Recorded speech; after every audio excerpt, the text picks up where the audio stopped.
para mim a tarefa é uma das tarefas mais gostosas desse mini curso, não é à toa que eu não largo ela dificilmente, toda vez que a gente dá eu faço questão, que é falar sobre o Darcy Ribeiro, ou melhor, sobre a interpretação do Darcy Ribeiro da estrutura de classes que emerge nas sociedades dependentes, certo? Mas obviamente que para falar dessa parte específica da análise do Darcy Ribeiro, eu vou aproveitar para fazer uma propaganda dele também, porque é um autor daqueles poucos em que você tem, sem nenhum tom erótico, também tendo tesão de ler.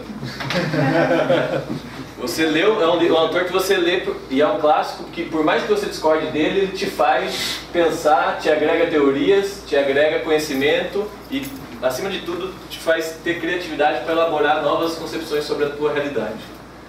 O Darcy Ribeiro, quem conhece o Darcy Ribeiro? Quem não conhece o Darcy Ribeiro? Assim, não sabe quem é direito, de onde veio? Só 2? 3? O resto todo mundo já sabe mais ou menos o que é a trajetória dele. Mas ele ficou relegado um tempo, né? Ainda é relegado? Relegado, não se republica, não se... Não. Eu não sei se na pedagogia ele é alguma coisa... Ele é xingado lá. Ele é xingado. Na antropologia também, eu sei que ele é xingado. O Darcy Ribeiro era antropólogo, né, de formação. Ele viveu, antes de ser famoso, vamos dizer assim, ele viveu uns 10 anos com os índios. É aquele que a gente viu no vídeo ontem, né? Escreveu O Povo Brasileiro. Ele começou a ganhar destaque através da política. Ele foi galgando postos dentro dos governos reformistas anteriores, na década de 60, particularmente no governo de João Goulart. E, enfim, depois passou pelo exílio, foi preso também foi torturado, chegou na redemocratização, junto com o Brizola no PDT, foi vice-governador, perdeu a eleição, né, de governador para Moreira Franco. Moreira Franco, né? Uma tragédia. E depois foi vice do Brizola em 89. Não foi? Para presidente? Foi senador, né? Aí foi senador e morreu no Senado, em 90 e pouco. O que é fundamental, por que eu estou resgatando isso? Porque justamente com o golpe de 64, e na biografia dele ele revela isso, na autobiografia dele chamada Confissões, que é um livro maravilhoso, ele revela que não tem nada pior do que você estar no poder e perder. O Darcy Ribeiro era um tipo reformista, que se a gente for enquadrar nos termos, reformista sincero, né? Principalmente nessa época. Ele estava preocupado em colocar a nação brasileira e incorporar o povo brasileiro à produção, ao sistema produtivo nacional, né? Ou seja, formalizar todos os trabalhadores, fazer com que eles tivessem capacidade de consumo, diminuir as desigualdades de renda e tinha noção de que para isso era preciso que o país mudasse a sua posição na hierarquia internacional da divisão do trabalho. Que era isso que era o governo Jango, que é isso que são todos os governos reformistas da América Latina. Quando eles são derrotados por um golpe cívico-militar, não só militar, ou seja, quando eles são traídos pelo capital que eles acreditavam estar aliados, o Darcy Ribeiro fica louco, né? Enlouquece, porque é uma mente brilhante que começa a estudar por que isso acontece. Quer dizer, por que é tão difícil das nações dependentes superarem o subdesenvolvimento. E aí ele começa a escrever, a estudar e escrever a antropologia das civilizações. Ele foi estudar, segundo ele próprio, né, mais ou menos 10 mil anos de história. A pergunta dele era essa: como superar o subdesenvolvimento? Para isso ele resolveu fazer uma teoria da história, para analisar como é que as sociedades evoluem ao longo do processo histórico. E para isso ele pegou um processo razoável, ali, um período de mais ou menos 10 mil anos. E eu vou falar um pouco dessa formulação dele, porque é uma formulação muito criativa, que é uma formulação latino-americana e que, como vocês sabem, está completamente expulsa da universidade, a gente não vai ver, então eu vou aproveitar para falar disso um pouco, para introduzir o tema da estratificação social, que vem como consequência depois, certo? Bom, o processo histórico, para o Darcy Ribeiro, o processo histórico acontece a partir da difusão do resultado de revoluções tecnológicas, e ele chama essa difusão de processos civilizatórios, né? É o conceito que ele cria. Esses processos civilizatórios que acontecem a partir das revoluções tecnológicas, eles podem dar origem a diversas formações econômicas sociais. E a capacidade do desenvolvimento dessas formações econômicas e sociais sempre está condicionado pela sua estratificação social interna e pela sua relação externa com as outras nações, com as outras sociedades. Vamos tentar mais ou menos visualizar isso da seguinte maneira. Ele coloca 8 revoluções científicas, tecnológicas ao longo desses 10 mil anos de história. Isso ele faz nesse primeiro livro da série de Antropologia das Civilizações, chamado Processo Civilizatório. Quais são essas 8 revoluções tecnológicas? É a Revolução Agrícola, a Revolução Urbana, a Revolução do Regadio, a Revolução Metalúrgica, a Revolução Pastoril, e aí, por fim, né, já na época, depois de 1500, a Revolução Mercantil, Industrial, e, por fim, a Revolução Termonuclear. São essas 8 que ele conceitua. Em cada uma dessas revoluções tecnológicas, você tem... essa tecnologia ela é difundida pelo mundo, ou pelas sociedades que tinham acesso a ela. E essas sociedades, elas se apropriam dessa tecnologia ou para se desenvolver enquanto nações autônomas, ou para se subordinar enquanto nações dependentes. Isso é possível dentro da estratificação social interna, ou seja, como as classes internas, como está a estrutura de classe interna, o nível de exploração, de subjugação internamente na cada sociedade. Isso também é condicionado pela relação que essa sociedade já ocupava antes dessa revolução técnica, revolução científica, essa revolução tecnológica. Que é o conceito que aqui tem o conceito de revolução científico-técnica desenvolvida pelos marxistas do leste europeu, então, que ele também vai estudar e debater. Aí, ficou mais ou menos claro esse processo? Vai ficar mais claro na hora que eu der os exemplos atuais. Mas antes disso, eu queria o depoimento do Darcy, ler o depoimento do Darcy no prefácio desse livro, desse primeiro livro. Meu sentimento era de que nos faltava uma teoria geral, cuja luz nos tornasse explicáveis em seus propósitos, em seus próprios termos, fundada em nossa experiência histórica. O que devia ser uma introdução teórica, no meu plano de revisão do texto, foi virando o livro. A necessidade de uma teoria do Brasil que nos situasse na história humana me levou à ousadia de propor toda uma teoria da história. As alternativas que se ofereciam eram impotentes, as alternativas teóricas, né? A melhor delas, representada pela versão compilada por Engels nas origens, as origens da propriedade, da família e do Estado, né? E por Marx, nas formações socioeconômicas, que é um textinho do Marx, prefaciado pelo Hobsbawm, opondo-se uma a outra, deixavam o tema em aberto. Mas o processo civilizatório desse livro não bastava. A explicação que oferece para 10 mil anos de história é ampla demais. Suas respostas, necessariamente genéricas, apenas dão tênues delineamentos do nosso desempenho histórico. Visto sob essa luz, a nossa realidade se retratava em seus traços mais gerais, resultando num discurso explicativo útil para fins teóricos e comparativos, mas insuficiente para dar conta da causalidade da nossa história. Então, como estava muito abrangente, ele resolveu abaixar um pouco o nível de abstração e escreveu As Américas da Civilização. O subtítulo é Processo de Formação e Causas do Desenvolvimento Desigual dos Povos Americanos. Estou falando isso principalmente para dar ambição de pesquisa para nós. Porque hoje em dia a gente está acostumado a estudar o cu da galinha, com todo respeito, né? A gente define temas muito bem delimitados para que não correr risco de, no processo de pesquisa, a gente se perder. E para dar tempo de cumprir o prazinho da CAPES e do CNPq. E aí a gente produz algo que já está feito e a ciência não avança no país, seja ela a ciência do ponto de vista tecnológico, seja do ponto de vista social, seja do ponto de vista histórico, enfim, em nenhum dos seus âmbitos. Então por isso que eu estou resgatando, e nesse livro o Darcy Ribeiro diz o seguinte: saí então em busca de explicações mais terra a terra, em mais anos de trabalho. O tema que me propunha agora era reconstituir o processo de formação dos povos americanos, num esforço para explicar as causas de seu desenvolvimento desigual. Eu salto, assim, da escala de 10 mil anos de história geral para os 500 anos da história americana, com um novo livro, este livro, em que propõe uma tipologia dos povos americanos, na forma de uma ampla explanação explicativa. Ocorre, porém, uma vez mais, que completada a tarefa, vejo os limites daquilo que alcancei em relação ao que buscava. Meu livro ajuda, é certo, a nos fazer inteligíveis, mas é claramente insuficiente para nossas ambições. Porque ainda não explicava as razões, essa era a busca dele, por que eles tinham sido derrotados em 1964, quando o único objetivo era transformar a nação brasileira, ou as nações latino-americanas, pelas quais o Darcy vai assessorar vários governos reformistas depois de ser exilado, porque esses projetos, esses intentos eram sempre derrotados. E aí, enfim, que é onde a gente vai se debruçar, ele chega a escrever O Dilema da América Latina,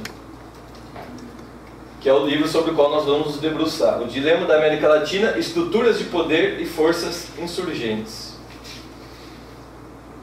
E aí também, já para manter o rigor na explicação, queria ler um trechinho aqui, que ele fala do objetivo desse livro.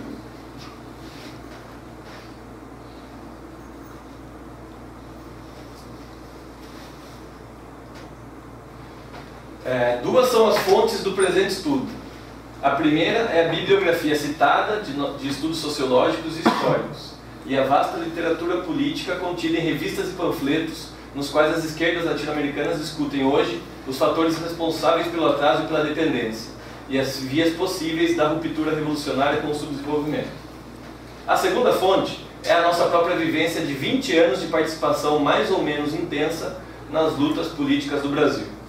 Esta participação nos levou a conviver com os mais diversos círculos, proporcionando-nos uma visão, se não representativa, ao menos variada, dos principais tipos de militância política.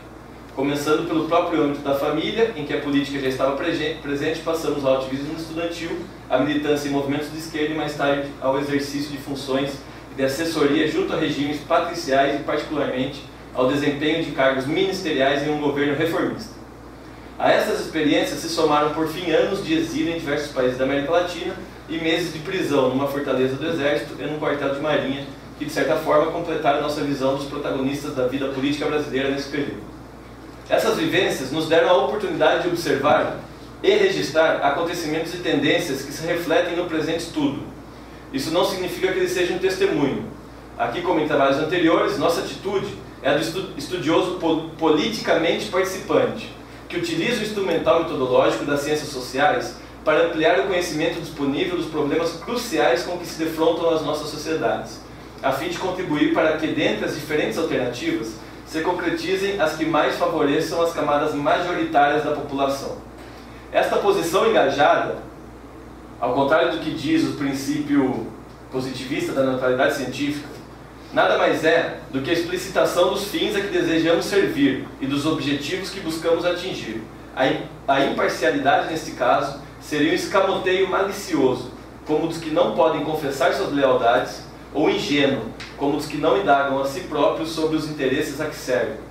O engajamento proclamado só se opõe assim ao engajamento implícito e conduz de fato a uma objetividade maior porque explicita todos os elementos postos em ação no processo de análise, inclusive as motivações do autor. Vocês vejam então uma postura metodológica completamente diferente daquilo que nos é ensinado na academia e que por isso traz, independente das críticas que a gente deva fazer a essa teoria, mas nos traz um arcabouço fundamental para a gente acumular e partir para novas incursões teóricas, novas incursões explicativas. Então, voltando agora à sua teoria da história, pode passar, você assumiu essa função mesmo? Como a gente estava dizendo, ele, ao longo dessa análise, vamos retomar, a revolução tecnológica, vamos dizer, inaugura processos civilizatórios, através do qual as nações vão percorrer dois caminhos, basicamente. Esses dois caminhos são ou a aceleração evolutiva, é um caminho que pode ser percorrido de apropriação dessa revolução tecnológica, ou atualização ou incorporação histórica. Como o próprio nome diz, a aceleração evolutiva é aquela em que, a partir desse processo civilizatório, aquela nação consegue se emancipar, ou, nos termos dele, construir-se para si mesma, resolvendo seus problemas nacionais, seus problemas produtivos e sociais. né? E a atualização e incorporação histórica é aquele momento em que você se moderniza, seu sistema produtivo realmente melhora, se torna mais produtivo, mas as desigualdades se aprofundam, né? Dentro dos processos civilizatórios, principalmente dos 8, né? Das 8 revoluções tecnológicas, eu peguei as 3 últimas, as duas últimas.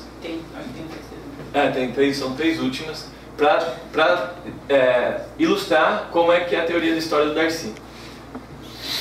Dentro da Revolução Mercantil, ele, por exemplo, distingue que ocorreram ao longo da Revolução Mercantil. Vou ler aqui porque até eu tô... Quais são as características, por exemplo, dessa Revolução Mercantil? É o progresso da navegação oceânica, toda a técnica de navegação que foi capaz de criar o comércio mundial.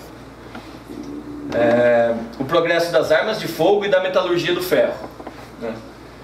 Essa revolução deu origem a 2 processos civilizatórios. No primeiro processo civilizatório, por aceleração evolutiva, surgiram os impérios mercantis salvacionistas, Império Português e Império Ibérico, que a gente discutiu ontem, né? Portugal e Império Português e Espanha. Península Ibérica, que romperam pioneiramente com o feudalismo europeu e estabeleceram o primeiro sistema de dominação do âmbito mundial. Por incorporação histórica, surgiram formações colonial escravistas, como o Brasil, ou colonial mercantis, como as feitorias asiáticas de portugueses e espanhóis, certo? E que não eram baseadas no regime escravo. Um segundo processo civilizatório dentro dessa mesma revolução tecnológica ocorreu, e por aceleração evolutiva formaram-se formações capitalistas mercantis, como a Holanda, Inglaterra e França, do século XVIII, e formações colonial escravista, como as Antilhas, e colonialismo mercantil, como a Indonésia, e também formações coloniais de povoamento, como os Estados Unidos. Tá dando para ficar mais claro a teoria da história dele assim, né? E aí, a 7ª revolução tecnológica, que é a Revolução Industrial, tem como características, né, dessa revolução tecnológica.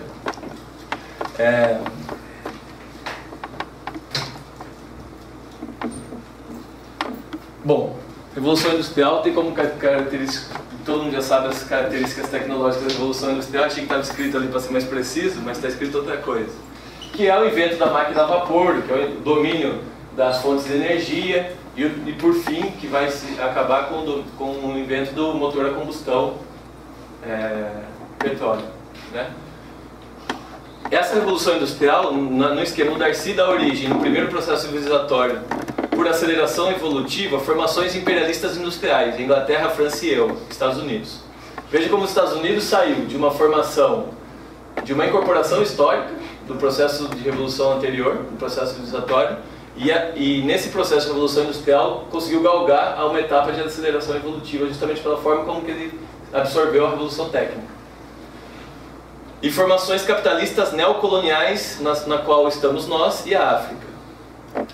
Num segundo processo civilizatório, que é o mais, vamos dizer assim, na minha opinião, frágil da leitura do Darcy, acontece por aceleração evolutiva o socialismo revolucionário, União Soviética e China, e o socialismo evolutivo. Olha o conceito do Darcy, o socialismo evolutivo. Países nórdicos, e do qual achava ele que talvez estivesse a caminho Chile, de Allende, na década de 70. E, ao mesmo tempo, um nacionalismo por incorporação histórica, um nacionalismo modernizador, como na Bolívia, no regime de paz extensor, e no México, no regime de Cárdenas, que eram governos nacionalistas, assim como o de João Goulart e tal, que estavam ainda vivos naquele processo e que buscavam justamente uma saída diante desse processo industrial, uma nova saída do processo industrial, mas que estava claro já para o Darcy que não seria não se configuraria uma aceleração evolutiva, certo? Seria novamente uma sociedade subordinada.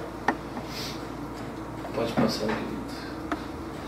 E aí, por fim, a pergunta do Darcy é: nesse momento nós estamos passando por uma revolução termonuclear, né? A revolução das comunicações através do domínio da microeletrônica, a revolução de uma nova fonte energética, que é a nuclear, né? A fissão do átomo, que é o que mais o máximo que se chegou da física moderna, né? Você conseguir partir o átomo e gerar energia a partir disso. E a pergunta é que qual caminho as nossas sociedades vão seguir nessa nova revolução tecnológica. Né? Nós somos uma sociedade que está por vir incorporação histórica dentro daquilo que é uma formação capitalista neocolonial, e nós estamos diante de uma revolução tecnológica nesse momento. Então, por isso, dentro dessa teoria da história, nós temos que analisar, desse momento de revolução tecnológica que nós estamos, nós temos que analisar as duas condições que fazem com que uma sociedade avança ou se modernize de maneira reflexa. Qual que são? Que a gente tinha falado, as condições, a relação dela com o resto do mundo e as suas estruturas de classes internas. E aí que se enquadra exatamente esse livro que é o Dilema da América Latina. Né?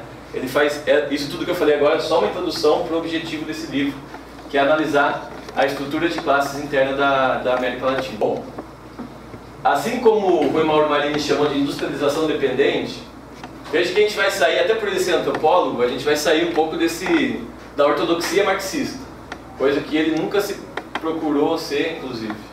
Né? Assim, atenção, hein? Ortodoxia não é igual a dogmatismo. Né? Com o Rui Mauro Marini a gente estava na ortodoxia marxista, o que não quer dizer não quer dizer que estávamos na religião marxista. Né? Ortodoxia presta contas à realidade, graças à metodologia dialética que o marxismo adota. Né? Então, não tem nada a ver um marxista ortodoxo com um dogmático, né? Aquele que só presta conta à teoria. Pelo contrário, um marxista ortodoxo presta conta à realidade, mas de maneira ortodoxa com o seu arcabouço teórico, já pré-definido. Né? O Darcy, nenhum nem outro. Né? Ele, claro, tem conhecimento da literatura, mas não se estabelece como marxista, e isso dá uma certa, até subjetivismo em algumas explicações históricas dele, como acusou ele, por exemplo, o André Gunder Frank, o autor que a gente está citando aqui, de em determinados momentos ser subjetivista. Uma outra crítica também que se pode fazer, já aproveitando que a gente já fechou a teoria da história, mais ou menos, é a crítica a partir de um autor chamado Álvaro Vieira Pinto, que escreveu um livro chamado O Conceito de Tecnologia. A grande questão é, na teoria da história do Darcy, a revolução tecnológica surge por cima da luta de classes. Quando a ciência hoje, principalmente hoje, ela foi completamente subordinada pelo capital. Então você não pode reificar a tecnologia dessa maneira. Mas esse é um debate que já deram duas monografias aqui nesse curso de economia, que é entre o Darcy e o Álvaro Vieira Pinto, e que é um debate fundamental para que a gente consiga aprimorar tanto a teoria do Darcy quanto a do Álvaro Vieira Pinto. Mas voltando, assim como o Rui Mauro Marini vai caracterizar a industrialização latino-americana como um processo de modernização, e aí lembrando de vocês qual era a proposta cepalina.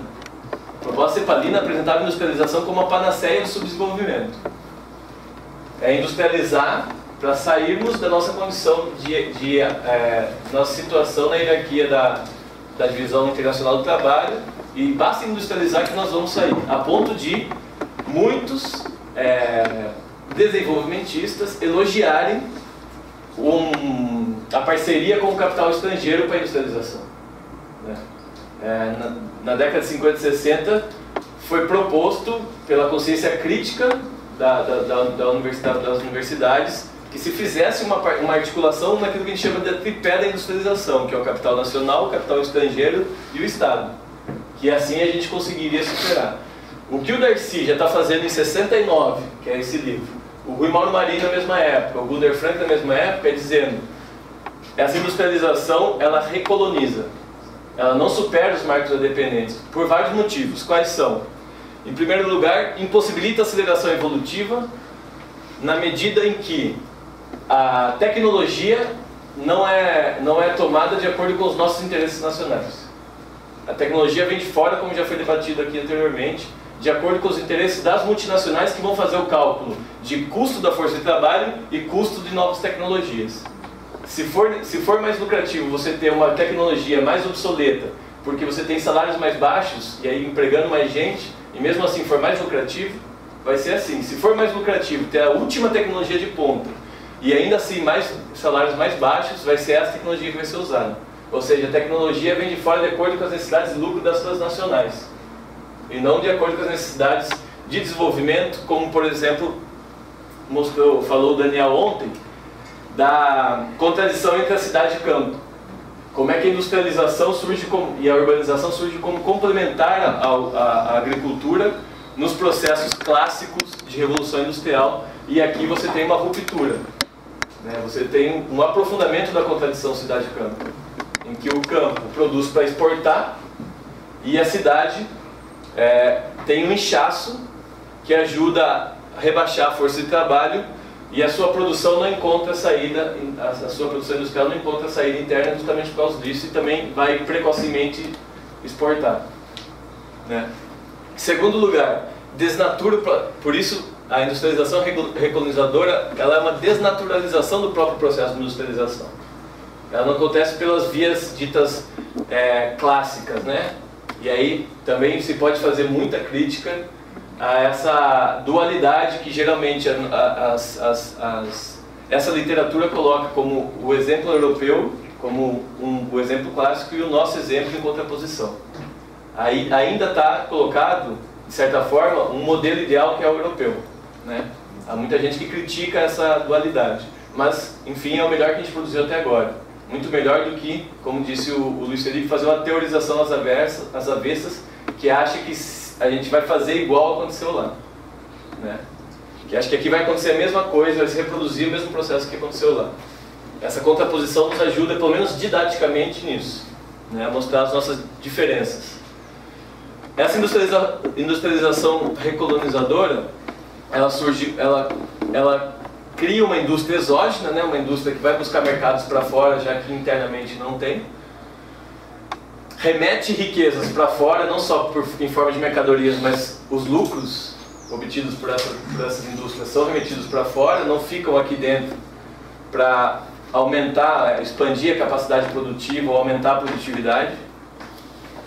Que foi uma das causas da Revolução, né? Em 64. A lei de remessa de lucro. Sim, que aí depois, no outro dia que o regime militar assumiu, a primeira coisa que eles fizeram foi liberar tudo. E, se eu não me engano, alguém lembra a taxa? 10. Uma lei de remessa de lucro estabelecia, vocês podem remeter para fora 10% do lucro. Isso. O resto vocês têm que manter aqui. Tem que investir aqui. Essa lei ela é de 1932, ela foi formulada por uma frente parlamentar nacionalista que existia na época, um deputado chamado Agamenon Magalhães. E ela dizia que 10% dos lucros das multinacionais tinham que ser reinvestidos. 90 saía. 90 tem que ficar ao contrário, que 10 fica, não. 10 fica, 90 sai. E o Brizola também, ele nacionalizou uma empresa de telecomunicação e telefonia no Rio Grande do Sul. Aí foi a gota d'água. O sobrinho desse Agamenon Magalhães chamou-se Sérgio Magalhães.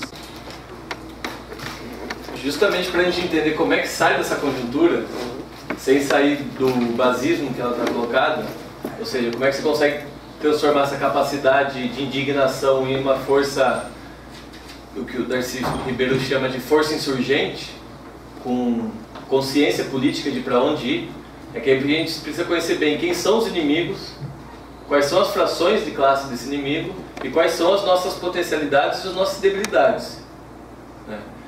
O Darcy Ribeiro, ele coloca toda essa transição de sociedades, entre as sociedades, toda essa teoria da história, como fatores determinantes nas análises de alto alcance histórico. Ou seja, é fundamental essa teoria para a gente perceber em que momento a gente está e em que momento a gente pode evoluir.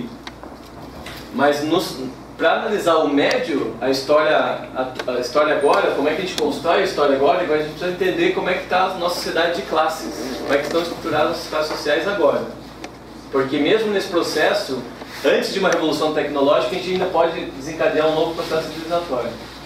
Mas para isso precisa de uma transformação interna. Falou, Jorge. E é isso que a gente vai ver agora. Como é a estratificação social que impede, ou não, que a análise do Darcy Ribeiro é essa, se a estratificação social impede e de onde pode surgir as forças insurgentes de transformação do subdesenvolvimento, né? Para isso, ele estabelece o que ele chama de uma tipologia operativa das classes sociais. Tipologia operativa por quê? Porque ele quer saber como é que as classes sociais se movimentam de fato, quais são os seus interesses, qual posição ocupa no sistema produtivo e no sistema de apropriação de valor e de mais-valia. E para isso, e para quê? Para poder operar na política. Não é para outra coisa. Não é para ficar bonitinho no quadro ou para virar um livro. Por isso que ele fala que é uma tipologia operativa. A partir dessa leitura da realidade você consegue se posicionar politicamente. A saber com quem você pode fazer aliança tática, com quem você não pode, que interesses essa aliança tática vai te exigir e quais não vai exigir, né? E ele faz isso a partir de uma leitura, combatendo uma leitura que é aquela leitura que o Luiz Felipe também falou, que em geral o PCB fazia, mas outros faziam também, que era transferir as leituras das análises de classe da Europa diretamente para a leitura da análise de classe no Brasil. Então se chegava no Brasil e na América Latina e procurava os senhores feudais, procurava a burguesia industrial, que é combater os senhores feudais, procurava a burguesia comercial, procurava o sujeito revolucionário, que só podia estar na fábrica, procurava achava que os camponeses eram tudo pequeno burguês e não tinham papel na revolução, como a Revolução Russa teve, um dogma que a Revolução Russa teve que combater. Enfim, essa leitura ele refaz criticamente a partir das condições concretas do Brasil, que ele fala que ele desdobra a oposição básica, que é entre burgueses e proletários, né, da análise marxista, em 4 novas esferas, que ele chama de estratos sociais. Quais são esses 4 novos estratos sociais? Pode ir. Essa é a estrutura de classe. Geralmente a gente é acostumado a ver no ensino médio, não sei se tem alguém da sociologia aqui. Na economia a gente não fala mais de classes sociais, né? Raramente economia política, mas como está no nível alto de abstração também é só oposição básica entre proletários e burgueses. Ou então vira tudo agente econômico, né? Consumidor e produtor. Aí traça a curva de oferta e demanda e taca-lhe pau no barco velho. No ensino médio geralmente a gente vê aquela piramidezinha, né? Aí tem lá o sistema feudal, que você tem o rei, tem o clero, e tem os vassalos e os servos, se não me engano é isso. E na passagem para a economia capitalista, aí você transforma essa pirâmide, você tem basicamente os capitalistas e o proletariado embaixo. Aqui é exatamente isso que ele está fazendo. Primeiro acaba com o esquema de pirâmide, né? Porque o esquema de pirâmide, a gente vai ver depois, o esquema de pirâmide está baseado na riqueza social, né? Então a parte de baixo é maior, são mais pessoas com menos acesso à riqueza, e a parte da ponta, que tem mais acesso à riqueza, são menos pessoas. Esse esquema de pirâmide, ele passa lá antes para depois voltar. Ele transforma, aqui ele se dá dessa maneira, que é justamente como aqueles estados ocupam a posição, se apropriam da riqueza aqui no Brasil, né? Mas só para dar uma ideia já antes de passar para cada um dos estados. Porque isso dá a pirâmide dá uma ideia mínima de equilíbrio, né? Um pouco, ou de possibilidade de mobilidade ou transição. Então, mesmo que tenha uma camada grande, tem uma camada intermediária, tem uma camada menor, tem uma distribuição de pessoas mais ou menos equânime dentro dos méritos que o sistema pode premiar uns ou outros para ter ascensão ou regredir, né? Então, quando ele monta isso com uma bolsa gigantesca embaixo e só um filete em cima, isso já dá outra ideia de percepção da distribuição da riqueza e das classes também. Isso. Bom, aqui, como está muito ruim, né? Eu vou ler para vocês. Aqui no extrato primeiro, que são as classes dominantes, ele diferencia em 3 grandes setores.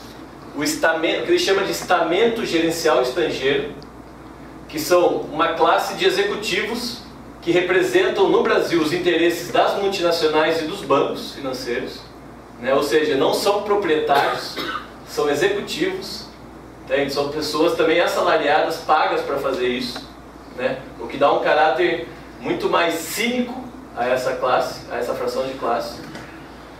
Desse lado nós temos o que ele chama de patronato, que são os patrões. Mas esses patrões, eles têm uma dupla composição. Porque eles têm tanto uma origem histórica muito bem definida no patrimonialismo brasileiro, né, um setor oligárquico muito rural, baseado na exploração do latifúndio, e complementar a ele o setor parasitário, comercial, que fazia esse comércio da exportação, né? E do lado desse setor oligárquico, dentro do patronato, ainda tem um setor moderno, né? Um setor que surge a partir da nossa incorporação histórica à Revolução Industrial, que é o setor dos empresários e dos empreiteiros, né? Esses empresários que empolgou a sociologia desenvolvimentista. Seriam eles que seriam os responsáveis por romper com os interesses estrangeiros e fazer uma revolução nacional e também romper com os interesses do setor oligárquico, né?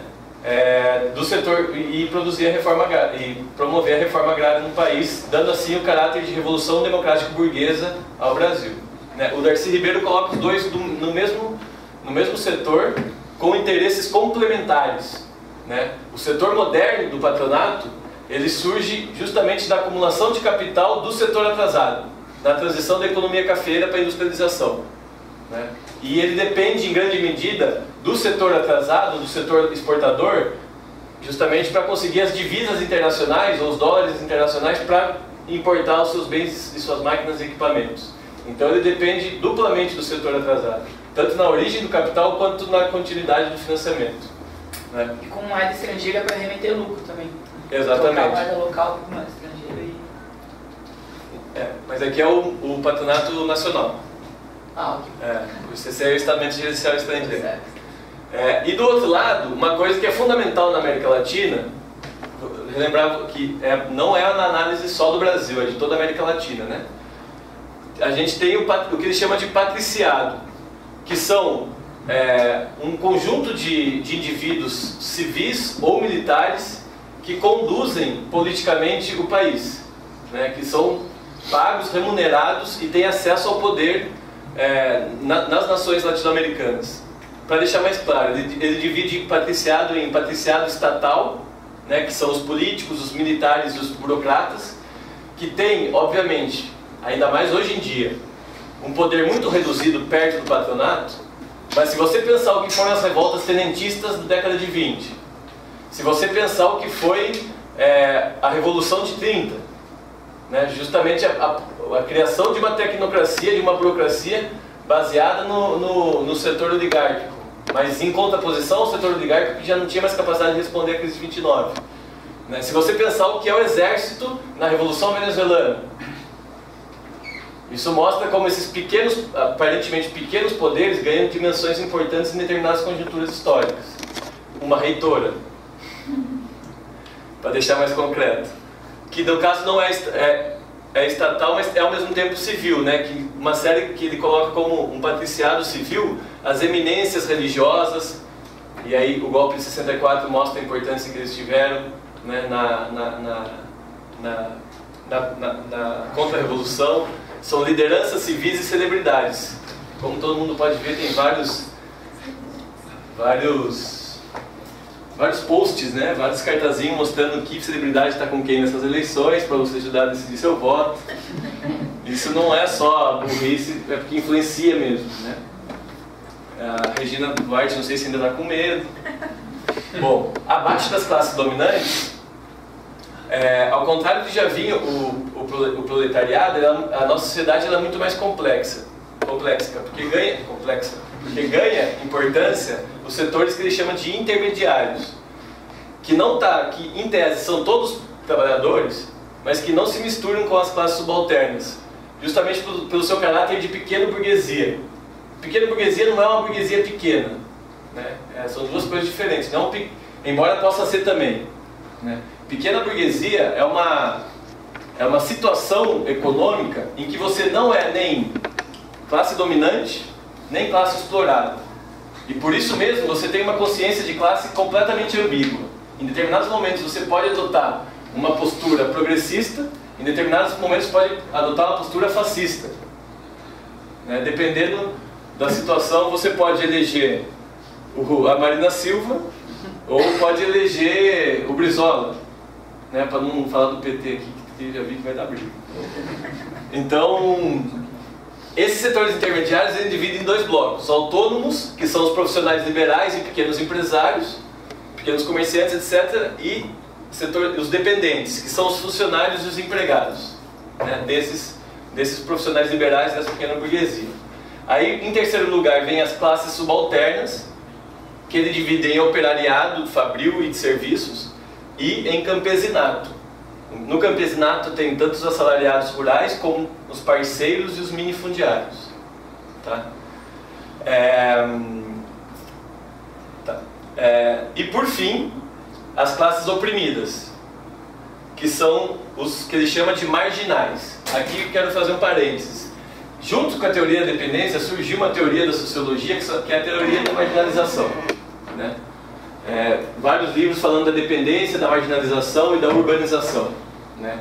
Estavam todos impressionados como é que nosso desenvolvimento social produziu uma urbanização que estava evidente aos olhos de todos, marginalizava as pessoas. Essa teoria da marginalização, ela tem uma origem funcionalista, que fala que isso é resquício dos setores atrasados, inclusive alguns, analogamente, seria o que um lumpenproletariado, na análise do Marx, que seriam resquícios da sociedade passada e que tenderiam a sumir, a desaparecer. Mas tem uma grande parte da elaboração teórica da teoria da marginalização afirmava que ela era parte do processo do subdesenvolvimento, que as classes marginais existiam justamente como exército industrial de reserva, como superpopulação relativa, para rebaixar os salários, para produzir a superexploração da força de trabalho e manter a nossa industrialização como uma industrialização dependente. Infelizmente, toda essa formulação e esse processo de crítica, autocrítica que estava avançando, foi jogado fora por vários, enfim, pela ofensiva da ideologia neoliberal, que teve o seu braço no Brasil com o Fernando Henrique Cardoso, que foi um dos autores a dizer que a teoria da marginalidade já não prestava mais e que agora era necessário, e ele se baseava numa gringa que veio estudar aqui no Brasil, né, que esqueci o nome dela, até de tão importante que ela foi. Então ele disse que vai esquecer tudo que ele escreveu, então não conta. Mas antes disso já. Não conta ele.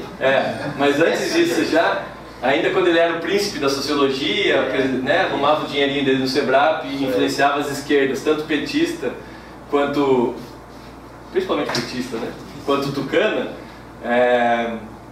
ele já disse isso, já disse, esqueçam a teoria da marginalidade.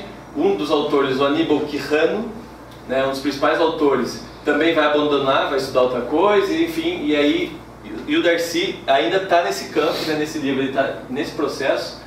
E ele traz esse conceito de classes marginais, que são os trabalhadores temporais, os coletores, empregadas domésticas, prostitutas, peões, diaristas, biscateiros, mendigos, volantes, delinquentes, ali mais ou menos subemprego, emprego informal, esse povo que é mais ou menos 40% ainda, né?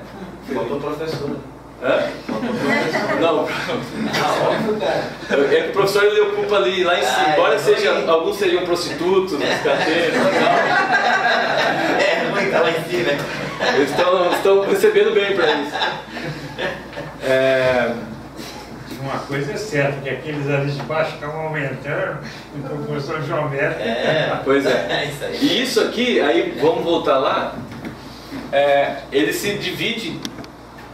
Aqui seria a população, né? Então, quanto maior a base, maior o contingente de pessoas, e aqui a renda, né? Vocês veem que a classe dominante é esse filetinho, ao contrário de uma pirâmide, que ainda sendo uma pirâmide, ela é muito mais grossa. Aqui estão os setores intermediários, né? Os dependentes e os autônomos. Aqui estão as classes subalternas, os operários, operariado e o campesinato. E esse bolsão embaixo, que são os marginalizados. É o Henrique Batista, né? Tava lá em cima, agora ele está embaixo, né? É o Henrique Batista. Mas vê como é um exemplo. Mas pelo desenho é mais fácil escorregar do que subir. Olha lá, pelo desenho é mais fácil escorregar. Lá embaixo ele nunca vai chegar. Agora falou que a classe média, pô, anda de helicóptero. Vejam, queria chamar a atenção aqui, em primeiro lugar, para a criatividade dessa sociologia, porque aqui já não é mais antropologia, para mim é muito mais sociologia. E como a gente vai ver agora, analisando principalmente o setor, as classes dominantes, eu não vou entrar um ou outro caso das classes subalternas, como ela é operativa, como ela nos ajuda a atuar politicamente, que é a função da sociologia. certo? Eu quero chamar a atenção aqui também, para não deixar de fazer uma provocação, que os marginais e os pobres existem bastante tempo na América Latina. E nem por isso nós conseguimos fazer uma revolução. Então não é por estar bem remunerado, ou comendo ou não comendo, que as revoluções acontecem. Há determinadas conjunturas históricas em que é necessário estar comendo para você ter uma revolução. Então, eu queria deixar isso até para dar uma provocada no camarada Danilo, que fez uma defesa do quanto pior melhor, que eu discordo completamente. Eu falei em sublevação. Exatamente. E se fosse, na minha opinião, se fosse quanto pior melhor, a gente já teria saído desse subdesenvolvimento há algum tempo. E na atual conjuntura, o que nos resta, infelizmente, é ter um mínimo de solidariedade e entender qual é a função, ou o que é melhor combater daqui a partir do ano que vem. O que é melhor combater? Essa é a escolha. E o que é melhor para o trabalho de base político, na politização das classes marginais? Porque nós vamos continuar na luta. Essa que é a questão. Nós vamos continuar fazendo trabalho de base. Na merda. Não, sai da merda. Nunca sai. Vamos para o próximo aí, Dani. Bom, esses dois status, só para marcar mais uma característica importante da sociedade latino-americana, que o Luiz Felipe não falou isso, eles aparecem tanto na análise do Marino como do Darcy. Essa extrema desigualdade de renda gera dois mercados distintos, dois mercados consumidores em paralelo, mas separados. Um que é um mercado menor, que é um mercado de alto nível de consumo perdulário, baseado numa industrialização moderna com alto grau de produtividade e alto nível de remuneração. E um outro mercado, que é um grande mercado de pauperismo, que são empresas de baixa rentabilidade, que produzem essas mercadorias e que pagam baixo nível de remuneração, baseados em alto nível de superexploração da força de trabalho, e é ao que tem acesso a grande massa de trabalhadores no Brasil. Então, não é à toa que os carros aqui são... Não é porque a gente era protecionista que os carros aqui são uma carroça, né? Como dizia o Collor, porque a gente liberalizou e os carros continuam sendo uma carroça, comparado ao que tem de mais moderno no... Mas o cavalo que dirige agora é outro. O cavalo que dirige agora é outro, via crédito. Aí para entrar, deixa eu ver se tem mais alguma coisa aí, senão eu já vou por aqui. Não, só tem mais 10 minutos de gravação do vídeo. Não, ali. Não, tudo bem. Aqui tá. Não, volta lá para a estratificação então, isso. Bom, aqui para fazer... Então, o Darcy... Quanto tempo tem aí de curso? Gravação tem 10 minutos e a gente tem 15 minutos de 16. Depois de colocada essa estratificação, ele vai entrar na descrição sociológica de cada um desses setores, que é aquilo que eu falei para vocês, que eu já tinha falado. Como é que cada um deles opera nos seus interesses, na busca dos seus interesses, que alianças fazem, etc. Eu já dei uma pincelada nisso, ali quando eu falei das classes dominantes, mas eu queria chamar mais atenção ainda para alguns deles. Em primeiro lugar, dentro do patronato, dentro das classes dominantes, na subfração patronato, o setor oligárquico senhorial, já falei dele. O setor oligárquico parasitário, também já falei dele, é um setor complementar ao setor oligárquico senhorial, mas ele é o responsável. Enquanto esse oligárquico senhorial é o proprietário e produtor de terras, proprietário das terras, o parasitário é o comerciante. É o que fazia, ele tem essa origem histórica de que, isso desde a época da colônia, o grande senhor, ele vende para um comerciante, o senhor de escravos, o Casa Grande, como é que chamava o cara? Senhor de engenho. Senhor de engenho, ele vendia para alguém que era o responsável por intercambiar, por vender mais caro no mercado mundial e por adquirir lucro comercial nisso aí. Esses setores, aí a gente tem que também fazer uma atualização histórica dessas classes. Porque como é que você vai falar aí no setor oligárquico parasitário com a BMF Bovespa hoje em dia? A Bolsa de Mercadorias e Futuros, onde se você transaciona a safra de 2, 3 anos. Então a safra de 2017 de feijão já está vendida e com preço estabelecido na Bolsa, na BMF.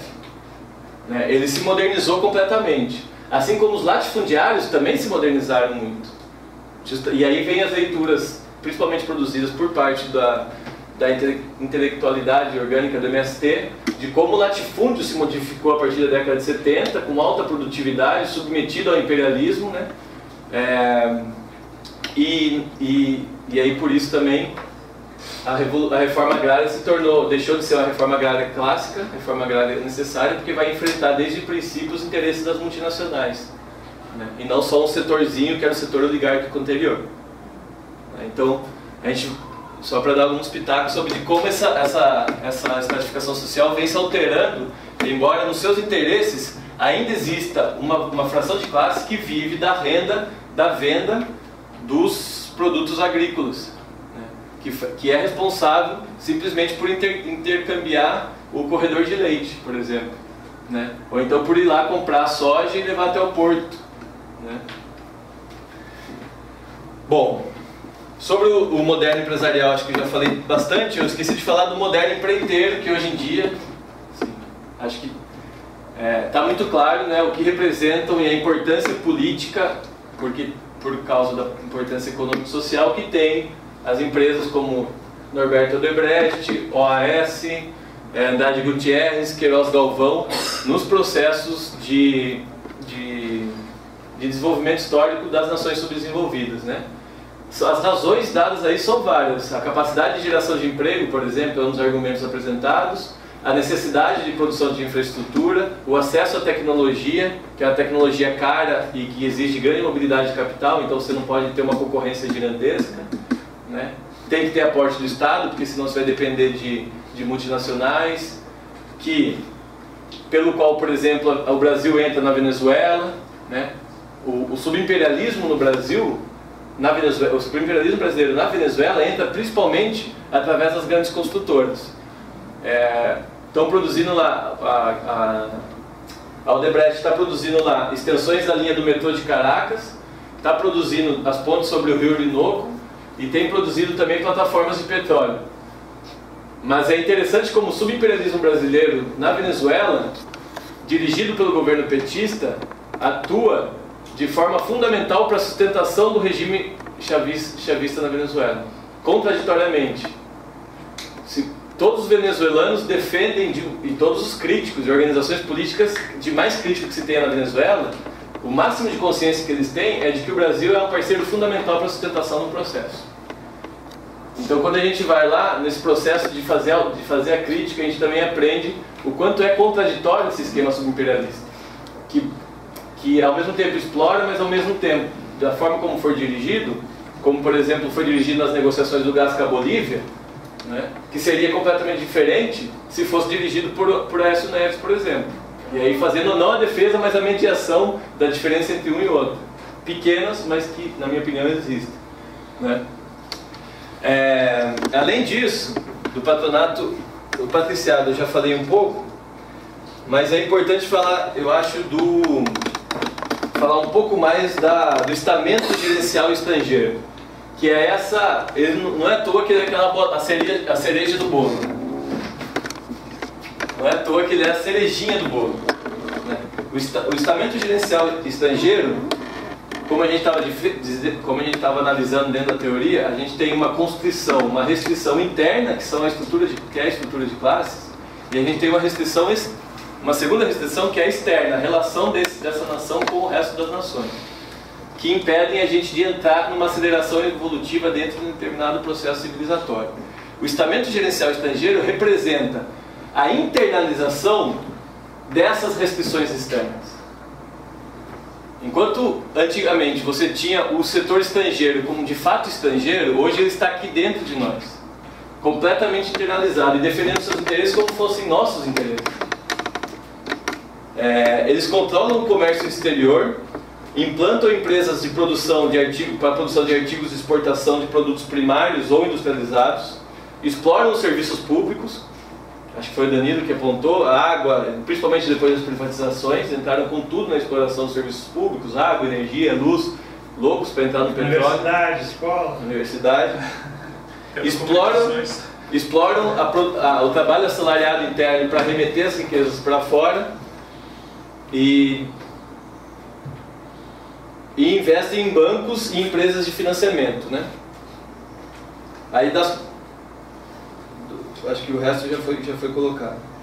Do ponto de vista sociológico, desnacionaliza o empresariado nacional, criando o estamento gerencial estrangeiro. Degrada os corpos legislativos e judiciários justamente porque os corrompe, né? Coloniza culturalmente as universidades através de vínculos com universidades latino-americanas. O que isso traz à mente? Veja a crítica desde a década de 70 e a gente reproduzindo o mesmo processo. E aí, bom, depois de fazer toda essa análise das classes dominantes, o Darcy Ribeiro, só para fechar essa análise da classe dominante, queria ler um trechinho aqui. O atípico dessas classes dominantes em relação às burguesias, vejam bem, ele usa o termo classe dominante, não burguesia, não é à toa. É para justamente diferenciar do papel, do protagonismo político que teria uma burguesia, como teve na Europa, que até o próprio Marx dizia que eram revolucionários em seu tempo histórico. O atípico dessas classes dominantes consiste em que, por sua índole e seus interesses, foram e são incapazes de mobilizar suas sociedades para romper com a dependência e promover uma autorrenovação capaz de criar uma economia moderna, abrangente e diversificada, a serviço de sua própria população. Faltando-lhes qualquer estímulo para romper com a dependência no plano econômico, jamais construíram no plano político o Estado-nação, organizado como uma comunidade integrada em que cada setor da população tivesse um lugar e um papel, tanto na esfera produtiva quanto na social e política. E aí, justamente para sintetizar o argumento do livro, que é o dilema da América Latina, o Darcy Ribeiro defende a adesão das classes dominantes nativas a esse projeto de dominação estrangeiro e a sua renúncia implícita em liderar um desenvolvimento autônomo corresponderá uma radicalização revolucionária em sentido inverso. E ao projeto capitalista de desenvolvimento dependente, de fato recolonizador, corresponderá a única alternativa possível, que será um projeto socialista de desenvolvimento autônomo. Esse é o dilema da América Latina, a que alude o título deste livro. Antes de examiná-lo, porém, cumpre analisar o caráter das elites políticas que nos conduziram a esta opção radical. Aí você pode levar por último lá, que depois de fazer toda essa análise sociológica de cada fração das classes, ele vai discutir as elites dirigentes. E eu só vou apresentar, é uma parte assim das mais entusiasmadas do livro, porque é uma novidade, hoje em dia muito menos se discute esse tipo de coisa, né? Ele divide as elites dirigentes em 3 tipos: elites tradicionais, anti-elites, né? E as vanguardas revolucionárias, e passa a analisar cada uma delas.